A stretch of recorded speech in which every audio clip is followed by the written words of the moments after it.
Me desperté en una casa donde jamás había estado. Con mensajes de mi propia mano. Hola, me llamo Daniel, tengo 28 años, y voy a contarles algo que todavía me quita el sueño.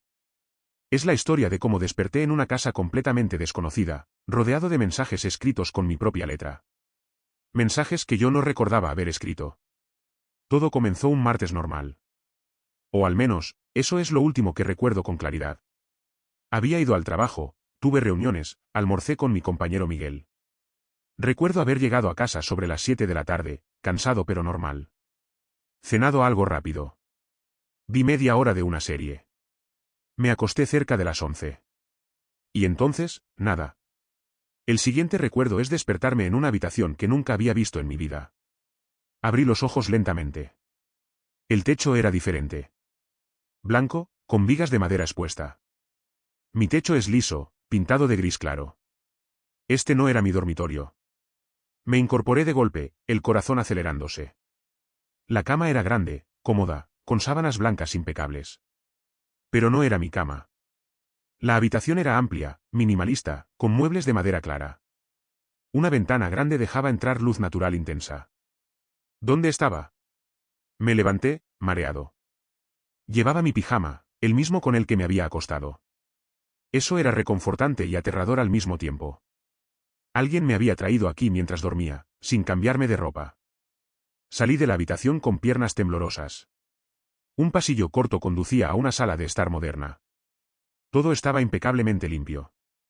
Muebles de diseño contemporáneo. Una cocina americana integrada. Ventanales enormes que daban a un jardín. ¿Dónde diablos estaba? Entonces vi la mesa del comedor. Y mi sangre se heló. Había papeles.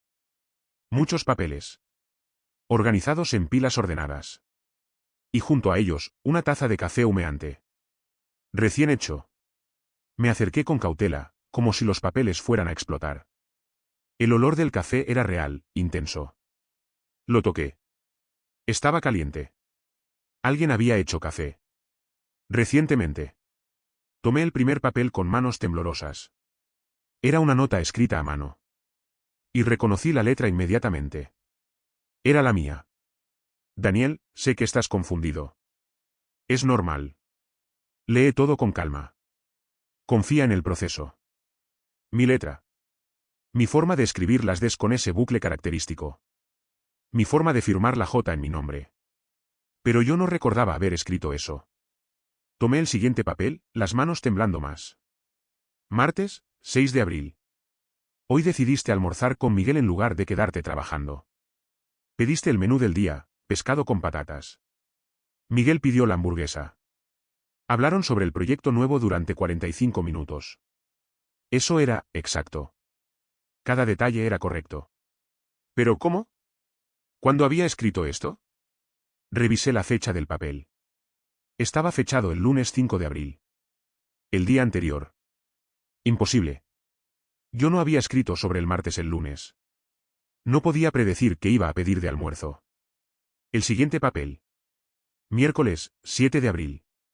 Te despertarás a las 7:14. 2 minutos antes de la alarma, como siempre.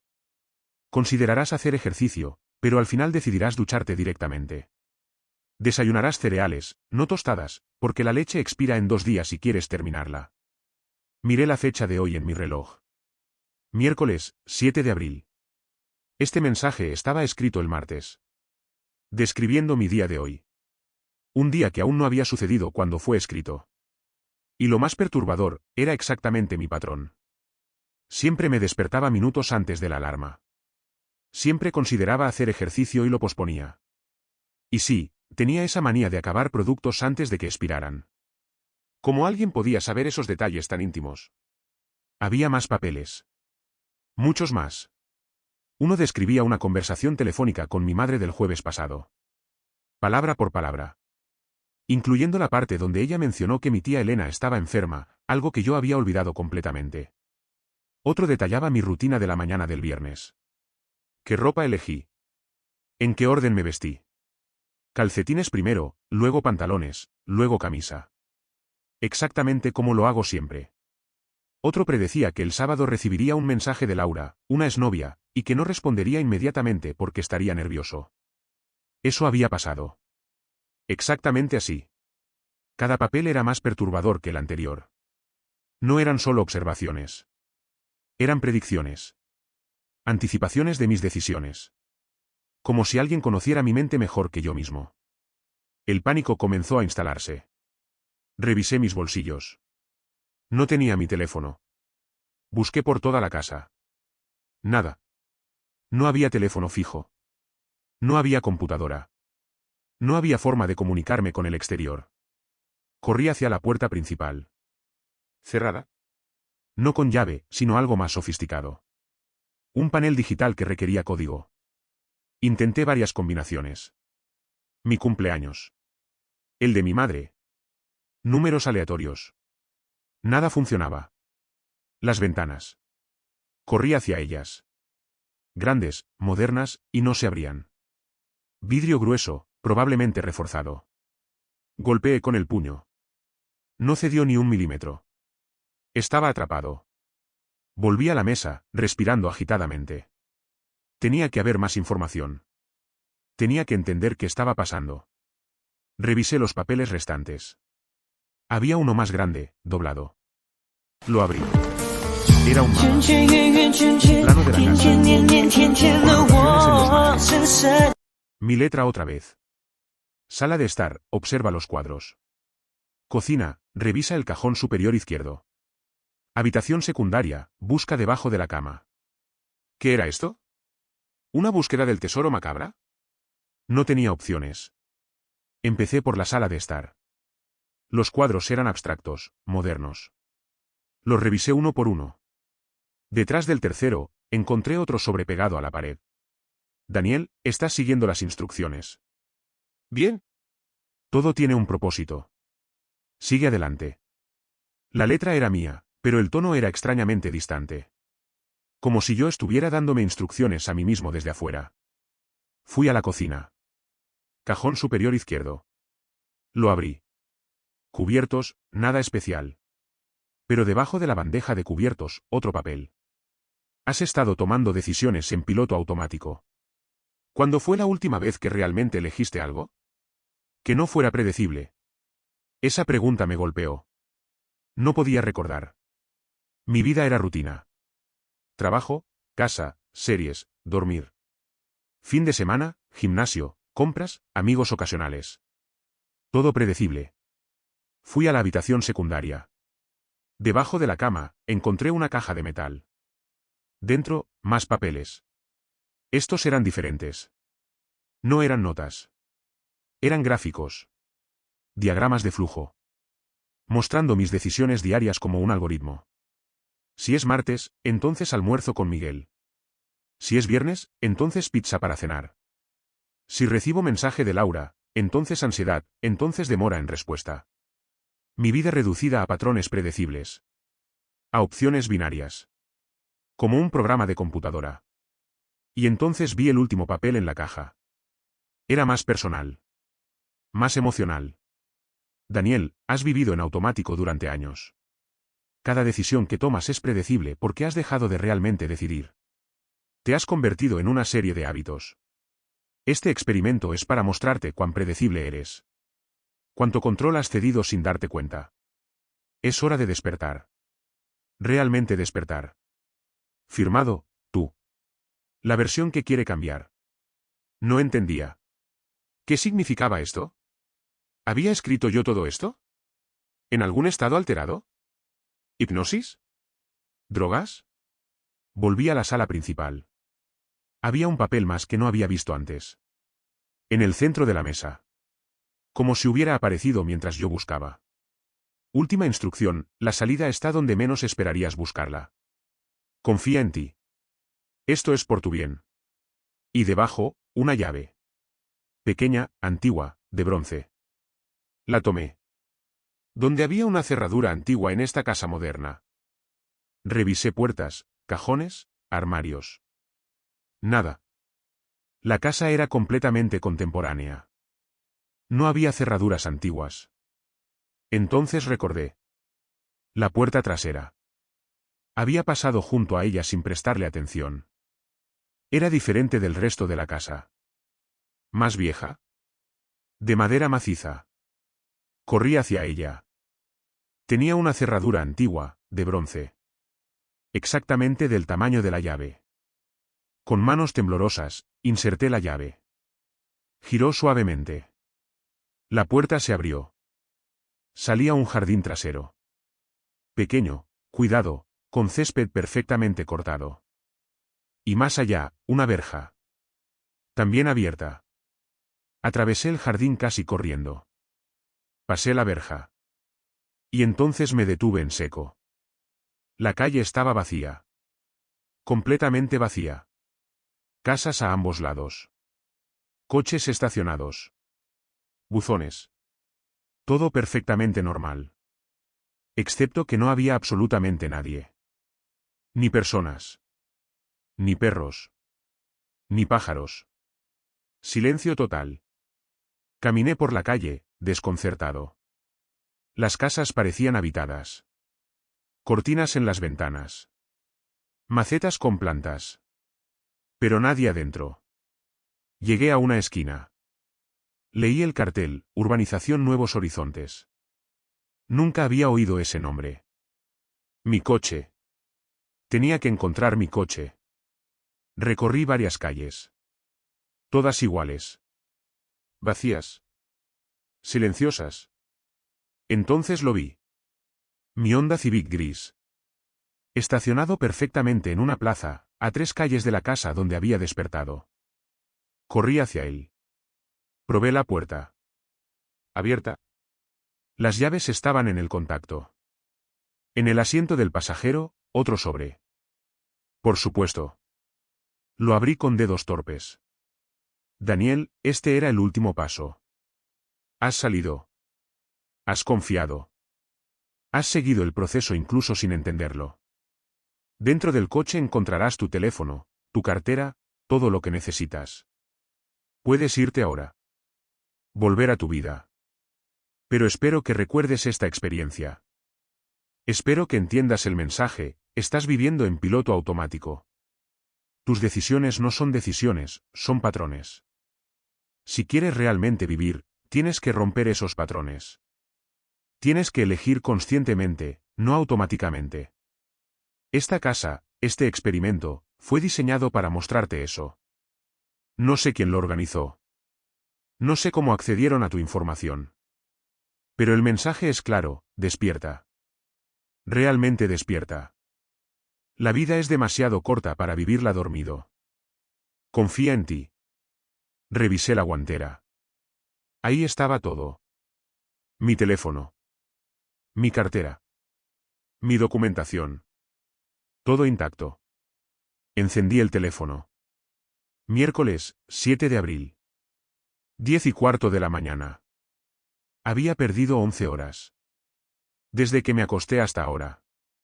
11 horas en las que alguien me transportó, me dejó en esa casa, preparó todo ese montaje elaborado. ¿Quién? ¿Cómo? ¿Por qué? No había mensajes extraños en mi teléfono. No había llamadas perdidas inusuales. Todo normal. Arranqué el coche. El GPS estaba programado con mi dirección de casa. 43 minutos de distancia. Estaba en las afueras de la ciudad, en una zona que nunca había visitado. Conduje en silencio, procesando todo. Mi mente giraba en círculos. ¿Había sido real? Claro que sí. El coche era real. La casa era real. Los papeles eran reales. ¿Pero quién? Durante semanas posteriores, investigué. Busqué información sobre Urbanización Nuevos Horizontes. Nada. No aparecía en mapas. No había registros públicos. Como si no existiera. Intenté volver. Conduje varias veces a la zona aproximada. Nunca encontré la urbanización otra vez. Era como si hubiera desaparecido. Contraté a un investigador privado. Revisó mis cuentas bancarias. No había transacciones extrañas. Nadie había accedido a mi información. Revisó cámaras de seguridad de mi edificio. Yo salía solo de mi apartamento esa noche, caminando normalmente hacia mi coche. Como en trance. Y volvía 11 horas después, también solo, aparentemente consciente. El investigador no encontró nada concluyente. Me sugirió que quizás había tenido un episodio de fuga disociativa. Un estado mental donde haces cosas sin recordarlas conscientemente. ¿Había organizado yo mismo todo eso? ¿En algún estado alterado? ¿Había escrito esos mensajes, preparado esa casa, ejecutado ese plan elaborado, sin recordarlo? Los psicólogos que consulté dijeron que era posible. Raro, pero posible. El estrés, la rutina extrema, podían desencadenar esos episodios. Pero algo no encajaba. La casa estaba preparada con demasiada antelación. Las predicciones en los papeles databan de días antes. No podía haberlo organizado todo en un solo episodio de 11 horas. Alguien más estaba involucrado. Tenía que ser. Revisé mi vida. ¿Quién conocía mis rutinas también? Familia, amigos cercanos, compañeros de trabajo. Pero ninguno tenía motivo ni medios para algo tan elaborado. ¿Una empresa de tecnología? ¿Habían estado recopilando mis datos? ¿Rastreando mis movimientos, mis hábitos? Posible. ¿Pero por qué ese mensaje? ¿Por qué no simplemente vender mi información? La teoría más perturbadora, yo mismo. Una parte de mí que quería despertar, que organizó todo esto como terapia de choque. Quizás con ayuda de alguien que contraté y luego borré de mi memoria de alguna forma. Nunca supe la verdad. Pero sí sé esto, el mensaje caló hondo. Después de esa experiencia, empecé a observar mis patrones. Y eran exactamente como describían esos papeles. Predecibles. Automáticos. Vida en piloto automático. Empecé a cambiar conscientemente. Pequeñas cosas al principio. Almorzar en lugares diferentes. Tomar rutas distintas al trabajo. Responder mensajes espontáneamente en lugar de según patrones. Luego cambios más grandes. Cambié de trabajo. Me mudé a otro barrio. Empecé hobbies nuevos. Rompí rutinas que había mantenido durante años. No fue fácil. Las rutinas son cómodas. Predecibles. Seguras. Romperlas genera ansiedad. Pero también genera vida. Experiencias nuevas. Decisiones reales. 6 meses después de aquella experiencia, salí con una chica que conocí en una clase de cerámica. Algo completamente fuera de mi zona de confort. La relación duró 1 año. No funcionó finalmente, pero fue real, impredecible, viva. 1 año después, acepté una oferta de trabajo en otra ciudad. Decisión aterradora. Pero mi decisión. Consciente. 2 años después, estoy viviendo una vida que no habría predicho. No porque sea caótica, sino porque la estoy eligiendo activamente en lugar de dejar que los patrones la elijan por mí. ¿Valió la pena aquella experiencia aterradora? No lo sé. El fin no siempre justifica los medios. Violar mi autonomía, secuestrarme esencialmente, nunca está bien, sin importar la lección. Pero aprendí algo valioso. Algo que quizás no habría aprendido de otra forma. La mayoría de nosotros vivimos en piloto automático. Patrones, rutinas, decisiones predecibles. No porque seamos tontos, sino porque es fácil. Porque el cerebro optimiza. Porque la vida es compleja y las rutinas simplifican. Pero hay una línea entre optimización y muerte en vida. Entre rutina útil y existencia automática. Esa experiencia me mostró en qué lado de esa línea estaba. Y me dio la oportunidad de cruzar al otro lado. ¿Quién lo organizó? ¿Yo mismo en un estado alterado? ¿Alguien que me conocía muy bien? ¿Una entidad desconocida con acceso inquietante a mi información? Nunca lo sabré. Pero a veces, tarde en la noche, recuerdo aquella casa. Las ventanas enormes. El café recién hecho. Los papeles con mi letra. Y siento una mezcla de terror y gratitud. Terror por lo vulnerable que estamos. Por cuánto pueden saber de nosotros. Por cómo podemos ser manipulados. Gratitud por el despertar. Por la sacudida que necesitaba. Por la oportunidad de realmente vivir. Esta es mi historia. La historia de cómo desperté en una casa desconocida rodeado de mensajes de mi propia mano. La historia de cómo alguien o algo me mostró que estaba dormido en mi propia vida. Si algo pueden aprender de mi experiencia, no esperen a que alguien los secuestre para despertar. Observen sus patrones. Cuestionen sus rutinas. Hagan algo impredecible hoy. Algo que rompa el algoritmo de su vida. Porque la vida no es un algoritmo. Es impredecible, caótica, aterradora, hermosa. Pero solo si la vives despierto. Gracias por escuchar. La historia de Daniel y la casa de los mensajes. La historia de un despertar forzado que quizás salvó mi vida. Hasta la próxima.